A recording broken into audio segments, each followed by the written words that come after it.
Bon, t'es prêt là? Oui. Parce que je vais te déchiqueter, hein. Je te préviens, c'est une boucherie mes interviews.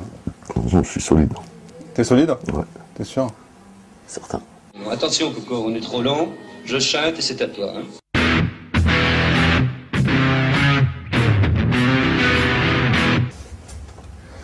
Bon, salut Booba. Salut. Écoute, je suis super content de te recevoir parce que je trouve que tu es un personnage hyper ambigu. Et je vais t'expliquer pourquoi, en fait. Parce que je me rappelle, il y a quelques années, en fait, j'étais dans ma voiture, puis j'écoutais Skyrock, et tout d'un coup, j'entends le bitume avec une plume. Et je te jure, cette chanson m'a fait un choc. Je me suis dit, putain, je suis persuadé que si Louis-Ferdinand Céline écrivait de nos jours, il écrirait comme ça, quoi. Et à côté de ça, je découvre petit à petit un Booba qui a l'air complètement obsédé par la thune, businessman, un peu calculateur, pas pressé de sortir des albums tant que la maille tombe, et même un Booba qui passe à la Starac. Bien sûr. Moi, je veux être vu par le plus de gens possible. Donc en France, malheureusement, c'est quoi l'émission la plus regardée? Enfin, à l'époque, Star Academy. C'est quelle émission qui donne la parole à des artistes, des chanteurs, Star Academy. Ouais, mais ça donne pas la parole à des artistes comme toi. Ben non, mais justement. Donc on m'a donné l'occasion de le faire, je l'ai fait. Je pense que c'est comme ça que déjà dans les mentalités, et pour moi, pour ma carrière et pour le business, je pense que c'est comme ça que tu grimpes les étapes. Ouais, mais quand moi, je me dis, si tu passes à la Starac, t'es vu par je sais pas combien de millions de personnes, ça se passe bien, c'est un succès, c'est tout bon pour toi. Tant que tu te travestis pas. Moi, j'ai rien à me reprocher. Je suis allé, j'ai chanté ma chanson. J'ai pas fait le clown avec tel ou tel élève de la Star Academy. J'ai respecté ma musique, j'ai chanté mes couplets. C'est un refrain chanté. Il y a une élève de la Star Academy qui a chanté mon refrain. Et puis voilà, c'était propre, carré, net, précis. Alors où est-ce que tu puisses ton inspiration quand même? Parce que c'est super violent, ça parle beaucoup de confrontation avec les flics, d'armes, de choses comme ça. Surtout avant, ouais. Et rappelons-le quand même, tu viens de Boulogne-Billancourt, qui vient d'être sacré par le magazine Capital 12e ville préférée des Français les plus riches. Donc ton inspiration, elle vient de Boulogne ou tu as fait un peu de tourisme en Seine-Saint-Denis? Bah, ça ne veut pas dire qu'il n'y a pas de gens, il n'y a pas de quartier à Boulogne et qu'il n'y a pas une jeunesse défavorisée à Boulogne. C'est vrai que il y a beaucoup de gens riches, il y a déjà des cités, et il y a des jeunes comme moi. Voilà. Donc c'est pas le 16e, quoi. Ouais, mais c'est pas non plus le 9-3, quoi. Non, mais c'est la même chose, sauf que c'est à plus petite échelle. Comment t'es, toi, dans la communauté? Moi, j'ai vu que ce soit le 93, le 91, 94, 78, tout ce que tu veux, il se passe les mêmes choses dans certaines parties de Boulogne que dans le 93, sauf que dans le 93 ou ailleurs, il y a beaucoup plus de cités, donc il y a beaucoup plus de choses qui se passent. Mais c'est la même chose qui se passe à plus grande échelle. Alors si on se voit, c'est parce que tu viens de sortir un coffret de tes 3 mixtapes en fait, qui s'appelle Autopsie. Et alors tu sais, ici on n'est pas dans un talk show hyper pointu sur le hip-hop, et j'aimerais que tu nous dises un peu ce que c'est qu'une... Voilà, c'est quoi une mixtape?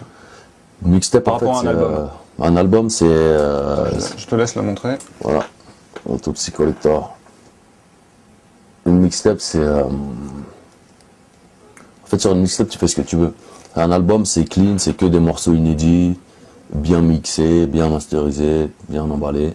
Alors qu'une mixtape, tu peux avoir un freestyle, tu fais ce que tu veux en fait. Tu peux mettre un morceau inédit comme sur un album, et tu peux aussi après balancer un freestyle que tu as fait à la radio, un morceau que tu as enregistré dans une cave qui est super mal mixé mais que tu apprécies. C'est voilà, il n'y a pas de règle, quoi. C'est une mixtape, c'est un mix de plein de trucs. C'est un peu, on pourrait comparer ça. Tu fais ce que tu veux en fait. C'est pas toi tout seul. C'est un truc à pas toi, c'est pas que des trucs inédits, propres, enregistrés en studio. C'est un peu comme un écrivain qui fait son blog, quoi. Voilà, c'est un ragoût, quoi. C'est pas mal. Ouais. Tiens, d'ailleurs, c'est marrant parce que justement, du coup, le mixtape, ça te permet d'avoir des invités un peu de tous les styles. Et je suis tombé sur un certain Humphrey. J'ai fui toute ma vie, un amour qui cavale vers mes origines. J'ai le goût amer de cette France qu'on oublie. Je marche avec son mépris. Et je me suis dit, putain, mais ce mec-là, il est à 10 000 lieues de ton univers, quoi. J'avais l'impression d'écouter le sketch sur le R&B de Gad Elmaleh. Oh, t'es dur. Ouais, je suis dur, hein, c'est le concept. Non, moi j'aime bien, c'est pour ça que je l'ai mis sur la mixtape. Alors pourquoi qu'est-ce qui te plaît, par exemple, dans Humphrey, qui est quand même assez soft, limite romantique, etc. Tu vois, C'est de la musique, j'écoute pas que des trucs de barbare. J'écoute de la chanson française, j'ai écouté des slow, je peux écouter R. Kelly, j'écoute de tout. R&B j'aime bien. Et la soul, t'aimes? Ouais, tout. Alors justement, j'aime tout type de musique. Petit coup de cœur. Il y a de la techno aussi dans le. Ouais, exact. Enfin, de la techno, c'est de la. Je sais pas comment ça s'appelle, c'est Yuxek. C'est de la house, je crois que ça s'appelle. Électro. Électro, voilà. Ouais. Petit coup de cœur rapide aussi, parce qu'on est là aussi pour donner des coups de pouce dans les Tomcasts. C'est Oncle Ben, je sais pas si tu le connais. C'est un mec qui fait de la soul et c'est vraiment génial. Et ce petit album, en fait, qu'on appelle faire sa promo. Un EP. Non, non, t'es pas obligé. Hein, c'est juste moi qui en parle. Et tu vois, c'est des reprises, comme tu peux le constater. Voilà, c'est mon coup de cœur. C'est quoi, c'est un Américain? Non, non, c'est un Français, c'est un Français. A Seven Nation Army couldn't know me back. They're gonna rip it off, taking their time right behind my back. And I'm talking to myself at night because I can't forget. Et j'ai adoré, tu vois, t'as des reprises de Seven Nation Army, des White Stripes, Crazy, même le titre pop Barbie Girl. Et il a refait des trucs avec une orchestration complètement soul et il a une voix absolument magnifique. Donc voilà, c'est mon gros coup de cœur du moment. J'en profite pour le placer. Dis-moi, Booba, t'es quand même un méga provocateur en plus de ça. Ouais, j'ai une grande gueule, on va dire. Ouais, on va dire. Parce que au Stade de France, t'as balancé une bouteille de Jack Daniels sur un spectateur, sachant qu'on est en pleine crise et qu'une bouteille de Jack Da, ça coûte quand même 30 euros. Spectateurs un peu trop énervé à mon goût. Tu sais combien ça coûte une bouteille de Jack Daniels? On est en pleine crise et tout. Non. Est-ce que ça s'appelle pas du gâchis, ça? Non, elle était à moi, elle était vide. Je mets ma capote sur ma bite et sur ma Lamborghini. Parce que j'avais une Lamborghini cabriolet. Capote. Moi j'adore les textes du hip-hop, hein. Sincère. Ouais. C'est assez excellent. Eh, dis-moi Booba, c'est important d'avoir l'air méchant pour être crédible? Non. Non, je pense pas. Faut être méchant pour être crédible. Faut avoir l'air méchant. Ouais. Mais faut être méchant quand il faut. Ça sert d'être méchant avec tout le monde. Parce qu'il y a quand même toute une imagerie quoi, dans tes clips et tout, le truc un peu bad boy, avec les putes, avec non, on se laisse pas les faire, grosses quoi, c'est bagnoles. On vient dans un milieu, si tu veux marcher dessus, ben voilà. T'as pas obligé d'avoir l'air méchant. Quand t'as l'air méchant, déjà, ça réduit le nombre de personnes qui te cassent les couilles. Mais si t'as l'air méchant et que derrière, il n'y a rien, mieux vaut avoir l'air gentil et ne pas se retrouver dans des situations difficiles. Il paraît que tu as fait de la prison, et alors tu sais que tu es le 3e tolard que je reçois dans les Tomcasts, hein. C'est en train de devenir un talk show de méga bad boy. Hein. C'est le 3e tolard, donc il y a d'abord eu Frédéric Becbédé. Ah ouais. Bon, il en a pas fait beaucoup de la tôle, mais par contre il nous a sorti un bouquin où il a raconté ça sur 300 pages. Ah ouais, la souva, c'est ça en général, bah ouais. Ils sont traumatisés. Il avait pris un rail de coke sur le toit d'une Mercedes, en fait, ou d'une Porsche. Ah ouais. Je sais plus exactement le marque de la voiture. Et il a fait 2 nuits en garde à vue. Ouais, c'est même pas de la prison, c'est en garde à vue quoi. Ouais, c'est ça. Il a été au dépôt, je crois, sur l'île Saint-Louis, là, un truc comme ça. Et... Ouais.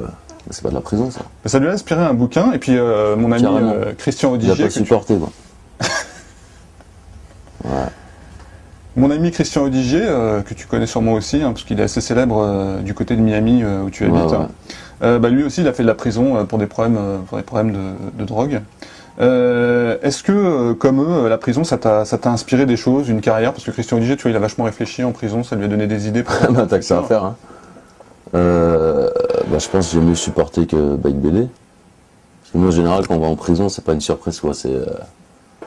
On attend juste le jour où on va aller en prison, quoi. Ouais. Donc c'est pas le même.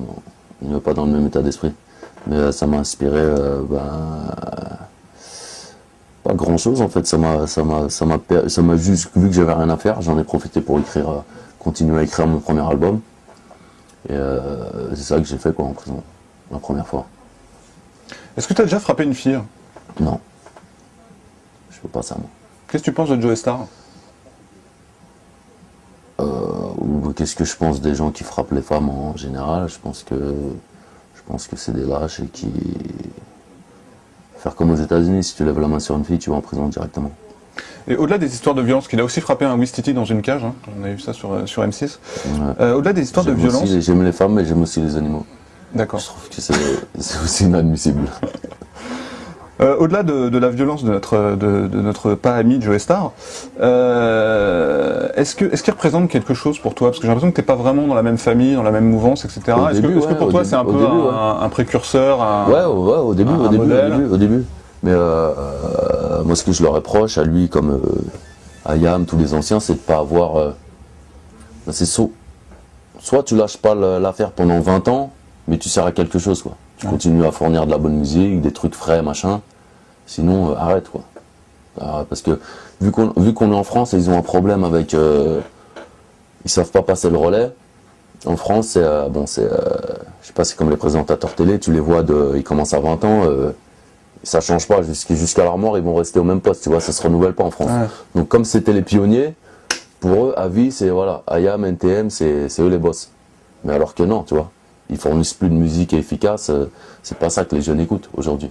Mais dans les médias, comme ils connaissent rien, ils les placent toujours en haut de l'échelle, quoi qu'il passe, ça ira, le nouveau IAM, le nouveau NTM.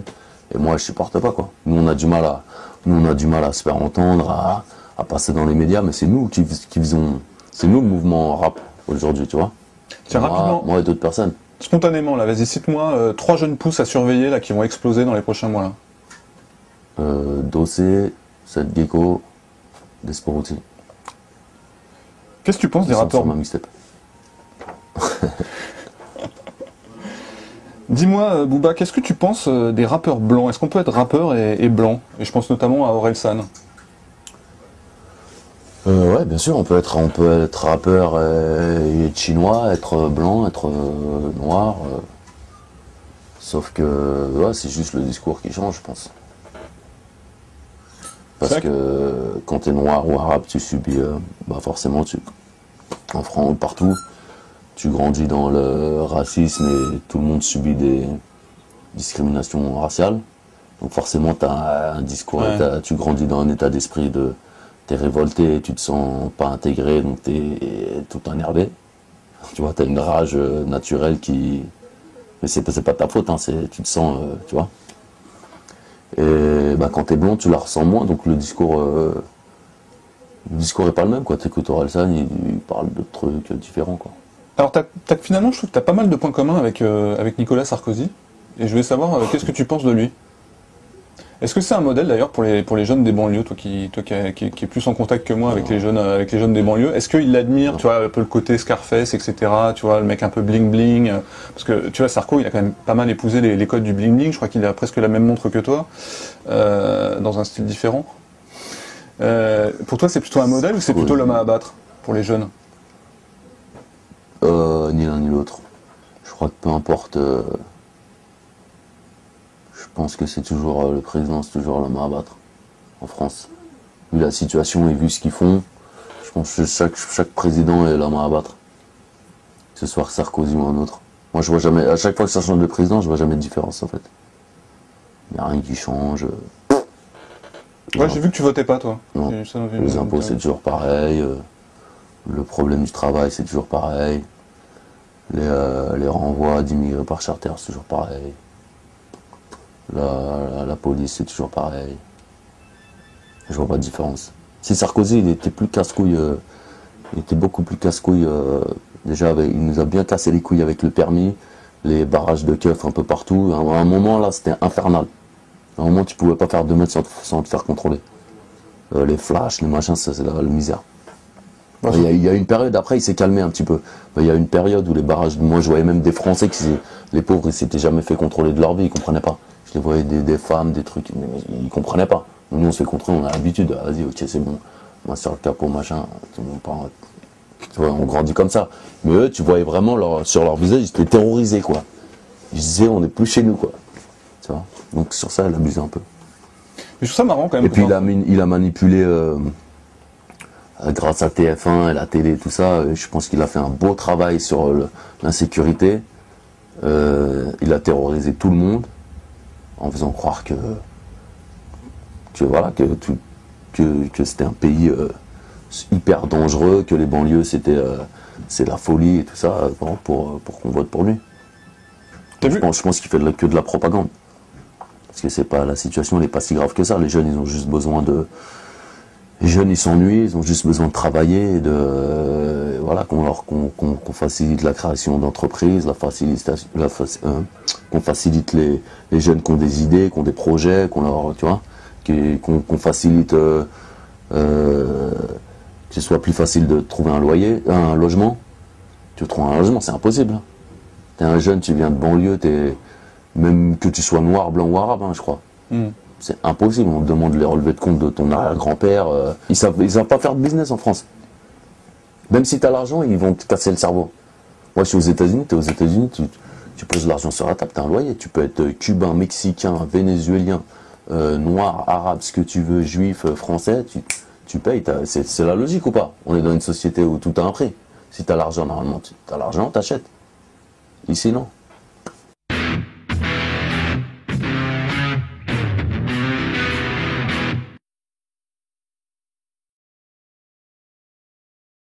Ta marque de voiture préférée? J'en ai plusieurs. Bah, vas-y, tu peux. Bentley, Lamborghini, Rolls-Royce. Ah ouais, c'est pas de la Twingo, hein. J'aime pas les tout. J'aime pas les marques françaises.